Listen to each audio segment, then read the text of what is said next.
Barron from my home in Newark, Delaware, and I am responding to news articles that my Aunt Clara said she saw on television tonight, and hopefully others of you have seen, that say that I was accused of racial slurs in Wilmington, Delaware on Friday. There was an incident on Friday. My husband, Kenneth Barron, is the victim of prosecutorial misconduct and a public defender who has refused to prepare a defense. Because prosecutor Diane Dunn lied on the stand, he was put into Department of Corrections custody. He's in extremely fragile health, and he had been coerced into a plea he couldn't understand because of brain damage from 2 strokes. So I was very upset, and I was on my way to the U.S. Attorney's Office. I was also driving his wheelchair. I'm a very poor driver. Anyone who knows me will tell you that. It has a very sensitive joystick on it, and he has very little control of his hand. That's why it's so sensitive. So I was driving down the street, trying to leave the courthouse and go up to the federal courthouse to try to talk to a U.S. attorney. There was a group of 3 blacks. 2 were women, 1 was male. I don't have any problems with blacks. I have a stepdaughter who has 2 biracial children. My husband's mother married a black man, had 2 children with him after that marriage, and we've had Muslims live next door to us. My stepdaughter wore a Muslim headdress in our house with no problem. So I do not hate Muslims. I do not hate blacks. I do not like individuals who cause problems. I am completely disabled. I have some conditions, Klippel-Feil syndrome, which means that when my mom was pregnant with me, my vertebrae in my spine didn't separate correctly. It causes a lot of problems. I also have narcolepsy with cataplexy. When I am upset, it causes me to lose control of my muscles. So I was trying to, under very emotional circumstances, drive this wheelchair when the Muslim woman screamed at me, "You fat, ugly, stupid white bitch. You should know how to drive that thing by now. Get off the goddamn road." I told her, "I'm sorry, it's not mine, and I'm upset." So she started down the hill. I kept going up, and then I thought, you know what? I really am not safe. My intent was to turn around into the parking garage and return to my vehicle, where I would secure the wheelchair and call my son to come downtown on a bus and drive me home, because I was in no condition to drive, and I did not want to be unsafe on the road and possibly harm other people. So I started going down. As I got to the bottom of the hill, the Muslim woman stopped dead in front of me.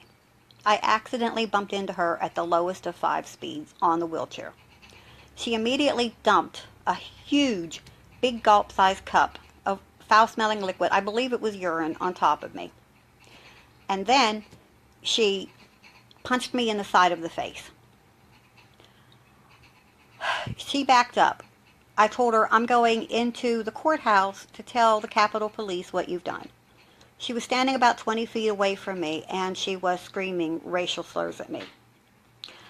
I started to try to go in the courthouse, and she and the other black woman came over and started beating me in the head and neck. Any trauma to my neck can cause me to be paralyzed or instantly killed. I cannot get into a physical confrontation. I just started screaming, "Help, help." Nobody would come to my aid. I managed to dial 911. Couldn't hear anyone on 911. When nobody would help me and I couldn't hear from the 911 call, I began screaming, "Help, I'm being attacked by a Muslim on the courthouse steps in Wilmington, Delaware. I'm being attacked by a Muslim terrorist," was the next escalation I did after, again, nobody came to my aid for several minutes. When I said the word terrorist at that point, about 20 police came running out the door. Note, these are Capitol Police who did not come out when I was in full view of them being beaten on the head and neck by 2 blacks, 1 in Muslim garb. I was in a wheelchair and disabled. They know I had just spoken to them and I was in very bad physical health. But as soon as the word terrorist was issued, I got arrested. The booking officer told me that he bet that I thought that because he was black, that he sided with the Muslim. And I said, "No, but, you're the one that came up with it. And look, I'm handicapped and the white woman, I'm going to jail, and she's gone free." So I was in custody for about 12 hours. They got a judge from the south end of the state in Sussex County finally around 10 o'clock at night. And when she got on the line, she was extremely rude to me. Assumed immediately the worst. Told me that my actions were completely ignorant and that it was people like me that are what's wrong with America. So, I knew I was getting nowhere with her. They gave me a no contact order, which is fine. I don't want to be by a Muslim who, out of the blue, attacks a disabled woman unable to protect herself. But I did have a concern. I asked the judge very politely, "Ma'am, I intend to comply fully with a no contact order. However, this is a Muslim woman in full traditional garb. How do I know that she is not behind a face veil when there are thousands of Muslim refugees in the state of Delaware?" She was nasty to me at that point and told me that if I was not to come within a football field of any Muslim at any time. There are Muslims that live on my block. We've never had an issue. And as I said, Delaware is a haven for refugees, and there are thousands of them. So, that's of concern to me.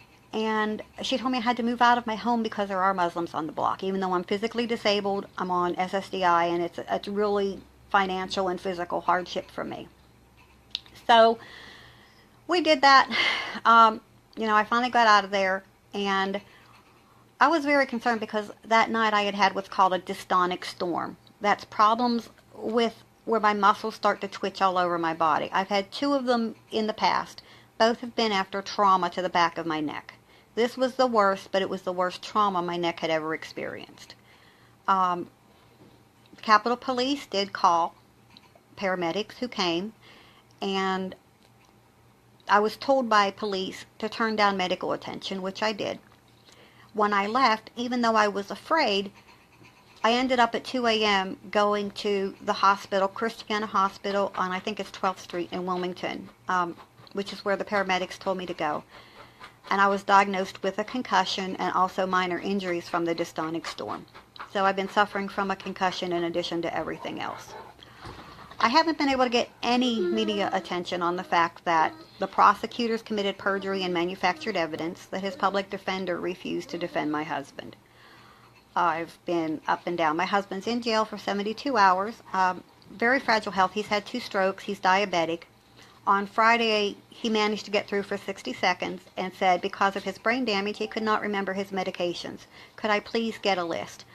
Since Friday, I have been constantly emailing and phoning the Department of Corrections to try to get a list of my husband's medications. I cannot. If I went there today with a written list thinking I would get it, able to turn it in, but I was turned away at the facility because I hadn't made an appointment, even though nobody will return my calls. I then called my state senator, Brian Townsend, and I also contacted in writing Governor John Carney asking them to get this medical information to the facility so that my husband does not die in Department of Corrections custody. Perhaps I need to accuse the jail keepers of being Muslim terrorists in order to get that information actually sent to the jail. I don't know. But I am not a racist. I do not hate Muslims. However, I believe that a woman in Muslim attire who attacks a disabled white woman on the basis of her disability and her race and presumed religion is as guilty of racial slurs as me, who was being attacked with no bystanders coming to my aid, finally, after several minutes with 911, saying, "Help, I'm being attacked by a Muslim terrorist. Please save me," at the courthouse steps in Wilmington, Delaware. Please share this. Please get the word out. We need to save Ken. There's a hashtag, Save Ken. This actually trending now on Twitter and Facebook, so thank you very much to those who have supported him. It's really nice that a lot of the people who have known my husband, who would give you the shirt off his back and is the nicest person in the world, have stepped forward and said there's no way that these charges could be true. He was also physically incapable of the charges. of molesting 2 children in our care. At the time it occurred, he was under medical treatment for a testosterone level of 97, diabetic neuropathy, and a broken back, all of which contribute to impotence. So, the prosecutor said that I testified to police that on a daily basis, my husband forced a developmentally disabled 6-year-old to give him hand jobs. That would never happen. Believe me. They also said that my husband said that he forced the children to masturbate him, which is a lie. It does not agree with any DFS report. It does not agree with any police report. The girls claimed for the first several months out of our custody that my husband had never harmed them. After being with their biological father, who allegedly attempted to commit suicide with a shotgun in front of them when they were younger and had a PFA, and used the situation to regain custody of these 2 girls, and being locked in a room with Jenna Christopherson, who's a DFS forensic investigator. One of them finally gave another CAC interview. It was very nonsensical, saying that my husband touched her breasts, which she didn't have any, touched between her legs, which is a lie, and that she couldn't remember when, she couldn't remember how he did it, she couldn't remember where it occurred or how many times it occurred. So to me, that's a very coached interview. And Diane Dunn, Diannedunn, if you Google her, Google also Eric Husbands.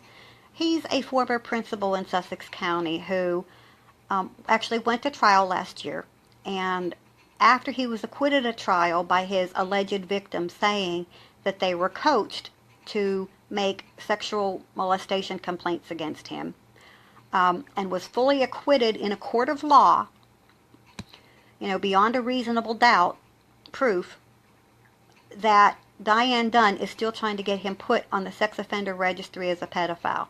Now, this man was a highly skilled educator who's now out of the Delaware education system. So this is not only Ken. There's a lot of other information on my Facebook page, Joyce Barron, showing evidence. I've got photocopies of documents, so please look at them. But again, I welcome the chance to discuss the racial slurs. I believe that the attack was set up intentionally by members of the Delaware prosecution in order to discredit me in public. Maybe it's a conspiracy theory. I don't know. It is very coincidental that after dozens of visits to the courthouse for family and friends over several years, that suddenly on the day I was on my way to a federal investigator, this inexplicable racial attack occurred. I don't know. But peace out, have a good night, and you will be hearing from me again. Thanks a lot. Goodbye.